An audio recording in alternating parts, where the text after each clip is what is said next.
being a beginner and getting the cello into position, learning where all the points of contact are, and just feeling comfortable holding the cello can be really frustrating in the beginning. And it's really easy to think that, it should just be quick, right? This is just like the visual, physical part of playing the cello, and we should just be able to hold it and get it there, and then it's done and we move on. But that is not the case. And I wish there was some one size fits all or some magic wand I could wave and just instantly you would know how to hold the cello and be able to get it in position quickly. But it just takes time. It just takes practice. And I want to assure you that it does get better the more you practice it, and just the more you get used to getting it in position. And if there is anything magical, it's that over time you just get better at doing it. Okay. But I'm going to give you some points here, some best practices to keep in mind so that you can get there a little easier and a little sooner. There is a visual quick reference guide to go with this video linked down in the description. So if you do want to follow along that way, you can go ahead and get that and have that pulled up while you're watching the video. All right, so the number one thing that I always recommend to beginners, well, to all students who are learning, because I used this all the way through my undergraduate years in college, which is practicing in front of a mirror. When I'm looking at the mirror, just like I'm looking at you right now, I'm sitting up straight. I can see everything that's over here. I can see what my bow hand is doing. When I turn to look like this, you see what happens to my shoulder. You see what happens to my posture.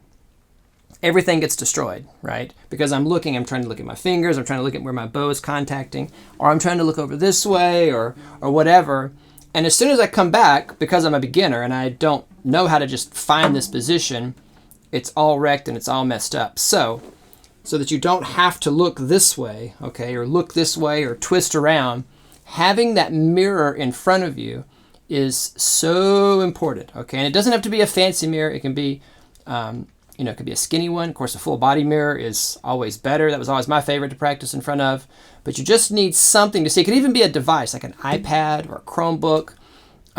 Phone screen's a little small, but I do have a video here on the channel all about practicing with a phone. And so you can use a phone, and it will still help you if that's all you have access to and you don't have access to a mirror where you are practicing. Okay, so use the mirror so that you can stay sitting up straight and see everything that you need to see.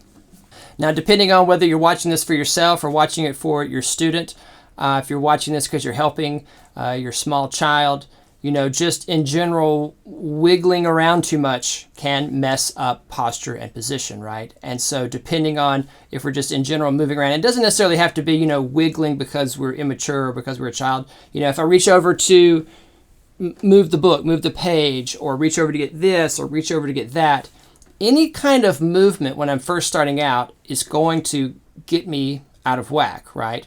And so what happens is we don't want to take the time to go through our checklist, knee, chest, where is the instrument hitting me? Where is it supposed to be hitting me? And anytime I move, okay, or go to reach for this or do that or anything that I'm doing, am I going through my checklist, okay, giving the cello a hug when I come back to make sure I'm always starting in the correct place here when I'm sitting down to play. Slouching, yes, sitting like this, okay. Remember any kind of, I got to sit up straight. It just goes without saying, got to sit up straight. Otherwise, it's going to be impossible to hold this cello in the correct position. Now, if you do just have your phone or an iPad or something like this, and you feel like the screen is too small, what I would suggest, and I suggest this anyway, is record yourself. Okay, record yourself often. It's never a bad thing. It always helps. It's always great. And sometimes the phone screen is a little too small while we're playing, but if we record ourselves and just watch it back, and we focus in on just observing ourselves playing, then we can see a lot of things that are happening with the posture. And plus, you can move the phone around, record yourself from the side to see if you are slouching, to see how this peg is hitting you. So, record yourself, watch it back. Now, lastly is the number one, maybe most complicated something of getting the cello into position. And that is that we have two things at play here. We have the end pin length and we have the angle.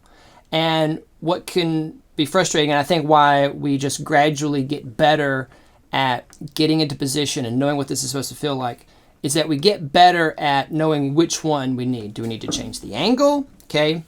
or do we need to change the end pin length? Okay, and I'm going to help you here know which one to do. Okay, so all right, so if I'm having a really difficult time getting this cello in position, for example, it's just way too high, right? It just seems like no matter what I do, whether I angle it this way or angle it this way, okay, that this cello is way above my knees, okay, and I'm not able to get it in the right position. It just always feels like it's too high.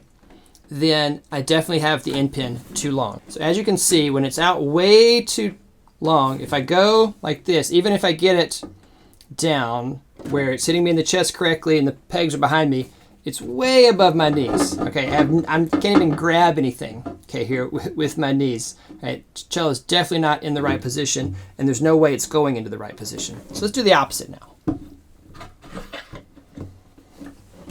If it's too short, okay, then either my peg, or maybe I'm getting the instrument in the right position, right? I got no end pin on the floor, all right? But if it's too short, my knees are probably going to be in the bouts no matter what, okay? All right. So if I go up like this, well, then the peg's hitting me, right? And my knees, as you can see, are still here in the bouts, okay, because the end pin is too short. And I'm showing you the extreme ends here of what can happen. But no matter what, as you can see, okay, my knees are here. My knees should be, let me show you that there. My knees should be here, right? Hugging this part of the instrument here, right? Should be here, not way down here like this. And so this is what I would tell you. Always start with the angle, okay? Get this cello in position with it hitting, you know, your solar plexus here, your sternum, right? Getting the cello in the right place on your chest, making sure that the pegs are behind your neck, okay? And then seeing where the end pin needs to go. You know, and if you've got two hands here, or four hands, I mean, two people, you could actually hold the cello like this and just let the end pin out and see where it goes. And then mark it from there. Might be a good way to do it, okay? But make sure you start here with the angle first so that you can then see where the cello is supposed to be and let the end pin out from there and adjust accordingly. So you should be able to, you know that you have the right angle and the right end pin length when you have all of these 3 points of contact correct with my knees here hugging the right part of the cello, okay? Pegs behind me, right? I'm able to get to everything easily, excuse me there. All right, and then I know I'm in the right position, okay? So I hope that helps.